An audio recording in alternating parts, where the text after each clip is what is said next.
ఉంటుంది, తృణమూల్ అధికారం నిలబెట్టుకోవాలనుకుంటుంది. కాంగ్రెస్ కమ్యూనిస్టులు ఆశలు వదిలేసుకుని మమతా బెనర్జీ ఏమైనా బెచ్చమేస్తే తీసుకుందాం అనుకుంటున్నారు. అది అక్కడ పరిస్థితి. బెంగాల్, తమిళనాడు డిఎంకే ద్రవిడ మున్నేట్ర కజిగం కూటమి, ఆల్ ఇండియా అన్నా ద్రవిడ మున్నేట్ర కజిగం రెండో వైపునుంది. మధ్యలో టీవీకే పుట్టుకొచ్చింది.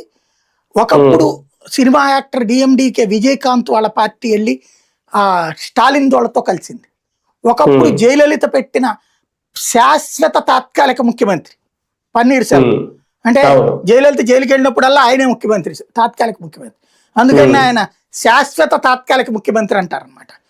అలాంటి పన్నీర్ సెల్వం వెళ్ళి డిఎంకేతో కలవటం, ఏఐఏడిఎంకేలోనేమో భారతీయ జనతా పార్టీ ఏఐడిఎంకే కలిసిన లీడు బీజేపీ చేస్తున్న, ఏఐడిఎంకేలో ఒక అసంతృప్తి ఉంది. పళనిస్వామి పన్నీర్ సెల్వాన్ని తరిమేశాడు.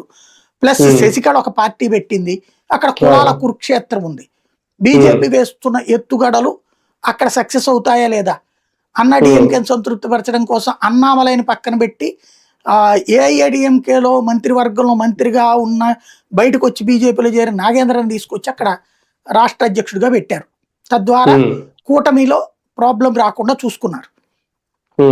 కానీ ఇప్పుడు గెలుస్తారా లేదా అన్నటువంటిది అక్కడ టఫ్ ఫైట్ కాదు. ఓ రకంగా చెప్పాలంటే డామినేటెడ్ పొజిషన్ లో డిఎంకే, ఏఐఏడిఎంకే ఇంకా టఫ్ ఫైట్ ఇచ్చే పరిస్థితుల్లోనే ఉంది. కానీ విజయం అంశం ఇంకా కనబడలేదు. బీజేపీ